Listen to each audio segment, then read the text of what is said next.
Assalamualaikum warahmatullahi wabarakatuh. Halo pemirsa, senang sekali saya Armian Nasri bisa kembali lagi hadir pastinya juga di program kesayangan kita Yubi Talk Show. Nah, seperti biasa di program Yubi Talk Show, kita juga bakal mengangkat tema-tema yang pastinya juga ini sangat bermanfaat ya untuk masyarakat atau juga isu-isu yang sekarang ini lagi dihadapi sama masyarakat dan tentunya juga bersama pakar-pakar dan narasumber yang ahli di bidangnya. Nah, spesial sekali untuk edisi kali ini untuk perayaan kemerdekaan Republik Indonesia ke-80 yang pasti juga tahun ini mengusung tema atau juga slogannya Bersatu, Berdaulat, Rakyat, Sejahtera, Indonesia Maju.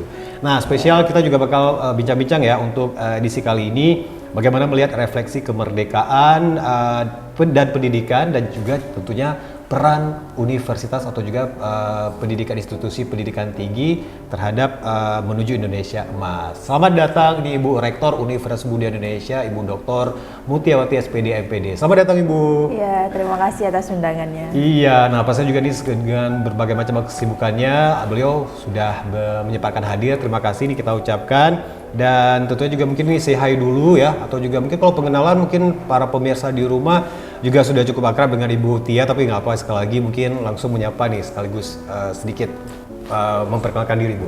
Ya, terima kasih Pak Armia. Assalamualaikum warahmatullahi wabarakatuh. Saya Rektor Universitas Muda Indonesia bernama Dr. Mutiawati SPD MPD. Hari ini kita mungkin akan berbincang terkait dengan bagaimana Indonesia ke depan ya. Semoga Indonesia selalu berdaulat dan maju. Oke, nah jadi seperti kita ketahui nih ya pemirsa, terutama juga nih buat pemirsa UI yang tentunya juga sering melihat tayangan kita nih Bu ya. Iya benar. Nah jadi ini kalau Ibu kurang lebih hampir setahun ya? Iya benar-benar. Iya. Baru di Januari kemarin. Iya benar. Nah dan pastinya juga kita melihat banyak sekali prestasi-prestasi ya, yang pastinya juga di bawah atau juga kepemimpinan dari Ibu Dr. Mutiawati, dan tentunya juga ini merupakan salah satu peran institusi pendidikan tinggi gitu. Benar. Untuk untuk menuju Indonesia Emas. Nah jadi kalau misalnya menurut Ibu sendiri ya, kalau kemerdekaan kan kalau dulu pastinya juga tuh merebut kita membebaskan diri dari penjajah Bu ya. Benar. Nah jadi kalau sekarang ya pastinya juga mungkin tugas semua orang, nggak hanya generasi tua tapi generasi muda, terutama juga di era modern ini tentunya juga untuk mengisinya dengan prestasi dan lain sebagainya. Nah jadi kalau misalnya kita kaitkan era modern dengan dunia pendidikan sekarang Bu ya. Nah jadi apa sih gitu makna dari kemerdekaan, dan tentunya juga kalau kita kaitkan di era modern untuk khususnya di pendidikan sekarang itu seperti apa gitu? Iya, kalau dilihat dari sisi pendidikan tentunya kemerdekaan atau kebebasan yang kita miliki itu bukan hanya kebebasan fisik ya. Kalau kebebasan fisik mungkin kita sudah mengalaminya 80 tahun yang lalu ya. Tapi di dalam dunia pendidikan yang perlu dipelajari, yang perlu dikaji ke depan adalah bebas dari kebodohan. Di mana mahasiswa, calon-calon mahasiswa ke depan itu harus bebas dari kebodohan, baik itu kebodohan yang memang terbelenggu ya dari segi literasi, dari segi kemampuan akademiknya itu terbelenggu, atau mungkin karena jarak antara tempat tinggal dengan instansi pendidikan. Otomatis itu yang harus kita pedulikan pertama, yaitu kita upayakan bahwa ke depan seluruh rakyat Indonesia itu, terutama yang ada di Aceh ini, terbebas dari kebodohan, dari ketertinggalan, karena kita masih masuk dalam area 3T ya, tertinggal ya, terdalam dan terpencil ya.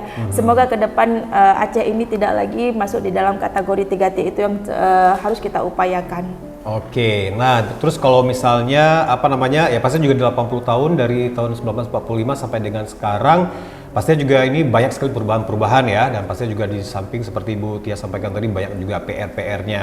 Nah jadi mungkin selama berkecimpung di dunia pendidikan atau juga Ibu Tia merupakan salah satu tokoh akademisi juga di Aceh. Nah dan tentunya juga ini capaian yang terbesar gitu ya, mungkin yang pastinya juga yang kita peroleh gitu, yang diraih oleh mungkin Indonesia secara umum dan juga di Aceh khususnya, itu apa sih yang mungkin perubahan yang drastis ya atau juga pencapaian terbesar gitu? Kita tahu memang kalau dulu khususnya di Aceh mungkin pendidikannya masih terpusat di kota-kota besar Iya, ya, benar. apalagi kayak cuman sistem pendidikan sekolah dasar.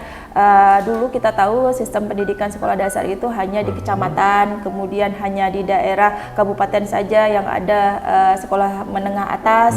Tapi saat ini kita tahu hampir seluruh daerah pun sudah ada bahkan universitas. Iya, Nah, benar. itu adalah salah satu capaian terbesar Indonesia selama 80 tahun ini untuk mengembangkan dunia pendidikan. Iya. Artinya apa? Artinya pendidikan selama ini sudah menjangkau seluruh pelosok Aceh ya. Kalau kita lihat, misal di Gayo Luwes, kalau kita lihat di Gayo Luwes sekarang sudah ada universitas juga.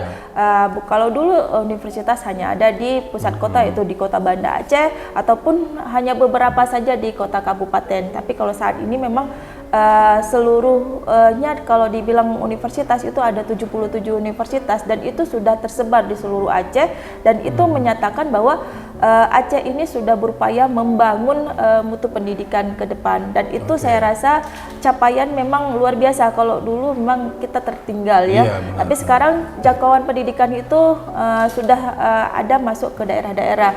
Terutama kemarin setelah pasca Covid ya, kita Iya, lihat pasca benar, Covid benar. itu kita sudah diberdayakan pembelajaran blended learning, dan itu menjadi salah satu alternatif ya, blended learning yang bisa menjangkau seluruh daerah, sehingga banyak kampus juga sekarang ada universitas terbuka ya. Iya, Termasuk Universitas Ubudia juga melaksanakan program RPL ya, rekognisi pembelajaran lampau. Itu artinya Iya. apa? Supaya guru-guru di daerah terpencil tidak hanya mengenyam pendidikan D1 atau dia dari SMA saja, tapi sudah bisa mengkonversikan sekolah D1-nya menjadi S1 atau sarjana. Oke, nah dan pasti juga terkait dengan pertanyaan jawaban dari Bu Tia tadi, mungkin saya penasaran mewakili pemirsa juga nih.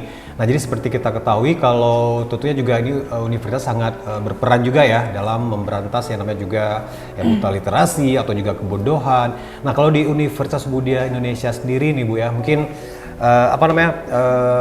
apa istilahnya langkah nyata atau juga wujud nyata ya itu melalui program-program apa aja sih gitu yang tentunya untuk masyarakat ya, Iya. mungkin dari beasiswa kah atau apa gitu. Benar, untuk menjangkau pendidikan seperti ini, Universitas Ubudia khususnya kita sudah membuat terobosan-terobosan ya, Oke. Pak Armia, di mana kita mengupayakan seluruh pendidikan itu fleksibel.